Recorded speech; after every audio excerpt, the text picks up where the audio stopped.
La verdad sobre el patrimonio de Cristina Fernández de Kirchner. Invertir no es malo.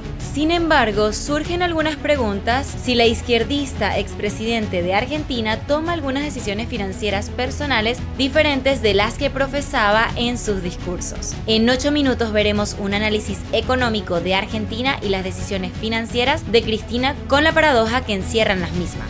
Al final de este video extraeremos algunas lecciones clave, así que comencemos. 1. La caída de Argentina en el ranking mundial de economías. En 1908, Argentina era la 7ª economía mundial en Producto Interno Bruto per cápita, pero a lo largo del siglo XX ha experimentado un declive constante. Actualmente ocupa el puesto 66 en el ranking global de economías. Su historia incluye una apuesta inicial en la agricultura y la inmigración que llevó al país a ser una potencia exportadora. Pero la falta de industrialización y la dependencia de las materias primas contribuyeron a crisis económicas recurrentes. A lo largo del siglo XX, Argentina enfrentó crisis económicas, golpes de Estado y cambios de gobierno entre modelos proteccionistas y orientados al libre comercio. La Segunda Guerra Mundial y la falta de diversificación económica llevaron a nuevas dificultades. Los préstamos de FMI y políticas económicas inconsistentes han sido recurrentes y la posición económica de Argentina ha fluctuado a lo largo de las décadas.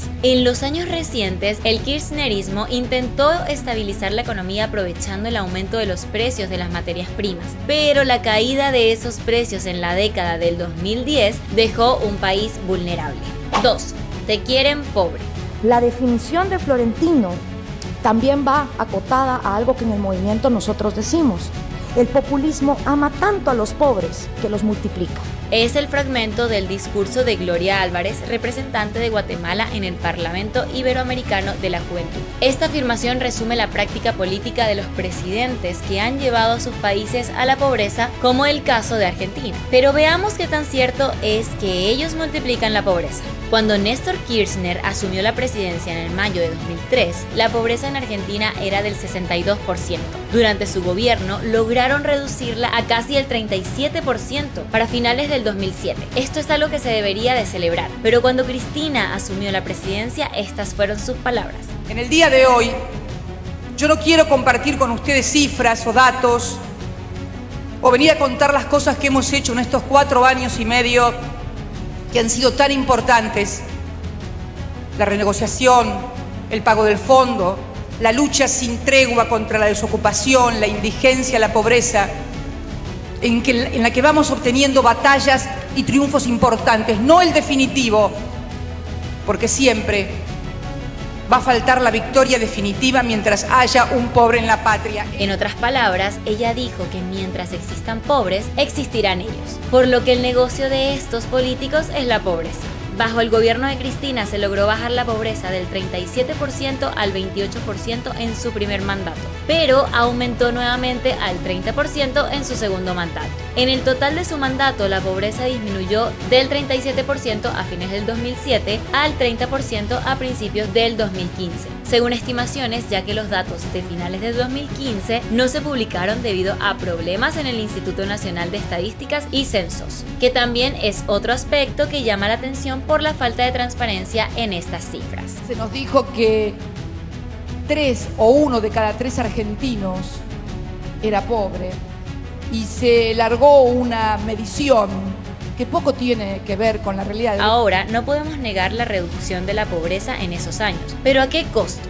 La pobreza en Argentina se mide de 2 maneras. La más conocida se basa en los ingresos y estimando cuántas personas no pueden comprar elementos básicos. La segunda forma, que se publica oficialmente cada 10 años con los censos, es la pobreza multidimensional, que evalúa el acceso a la educación, la salud y la vivienda.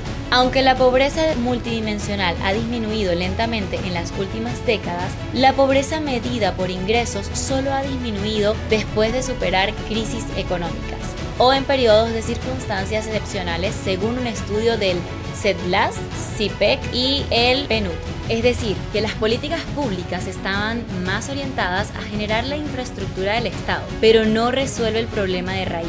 Si vemos las otras políticas de subvención, la visión siempre fue en corto plazo, para tapar agujeros de algo que finalmente terminará por estallar. Y el costo de cubrir estas subvenciones, a su vez, es el endeudamiento. No se ha desarrollado la productividad, sino el clientelismo para comprar votos a un alto costo. ¿Por qué cuando el presidente Macri estaba en el poder se vuelve a mencionar la pobreza? Y con todo eso, más todos los programas políticos de inclusión, con tarifas que permitían el acceso a los servicios públicos por parte de toda la población, con programas como remedios oncológicos, remedios para los jubilados, con programas que eran salario indirecto, evidentemente los subsidios a las tarifas públicas son también salario indirecto. Con todo eso, de cada 3 argentinos, 1 era pobre. Bueno, si de cada 3 argentinos con ese nivel 1 era pobre, te digo entonces hoy que de cada 3 argentinos, 2,5 son pobres. La pobreza para estos políticos es un problema y una bendición al mismo tiempo. No saben cómo resolverla y al mismo tiempo la necesitan para subvencionarla y crear dependencia. En el primer semestre del 2023, el Instituto Nacional de Estadística y Censos, INDEC, informó que el 40.1% de las personas en Argentina se encontraban bajo la línea de pobreza y el 9.3% por debajo de la línea de indigencia. 3. Declaración de patrimonio de Cristina. Su declaración jurada se incrementó para el 2023 y duplicó el valor del 2022. Entre sus bienes figuran alquileres, un auto 0 kilómetros y acciones de reconocidas empresas. El patrimonio de la expresidenta totaliza cerca de 250 millones de pesos. En la lista ya no figuran propiedades a su nombre, plazos fijos o acciones en las empresas hoteleras de su familia. Luego de que se diera su fortuna de 77 millones de pesos a sus hijos Máximo y Florencia. En marzo del 2016, lo que incluyó una venta de propiedades que heredó de Néstor Kirchner. En su portafolio figuran 11 compañías que se dedican a diversas actividades, pero llama la atención 3, por el caudal del dinero que representan en el patrimonio de la ex vicepresidenta. La primera es Mercado Libre, fundada por Marcos Galperín. Compró 1.667 valores por 23.858 pesos cada una, alcanzando un total de 39.771.286 pesos. El gigante del comercio electrónico de origen argentino fue foco de críticas por referentes del espacio liderado por Fernández de Kirchner en varias oportunidades, lo que resulta muy paradójico y contradictorio. La segunda empresa en la que invirtió fue en la estadounidense de Apple, habiendo comprado 1.983 acciones por un valor total de 34.660.857 pesos. También declaró 1.203 acciones de Vista Oil por un valor de 34.224.147 pesos. Estas inversiones no son nada recientes, sino que se hicieron en octubre del 2023. Se puede deducir que estas inversiones persiguen la estrategia de diversificar sus ingresos a largo plazo. Es probable que haya sido bien asesorada para hacer esta inversión, y el hecho de comprar estas acciones en empresas que han mostrado una tendencia de crecimiento denota el interés de generar ganancias más que ponerlas en un riesgo menor. Si realmente quieres conocer las intenciones de una persona, debes escuchar sus acciones más que sus palabras. Con el dinero de ellos son capitalistas. El socialismo es con tu dinero como contribuyente. Mientras sus seguidores la defienden, ella se vuelve cada vez más capitalista. Y no es la única en utilizar la pobreza a su favor, como te explico en este otro video que te dejo aquí en pantalla. Te dejo las fuentes en la descripción y déjame saber tu opinión en los comentarios.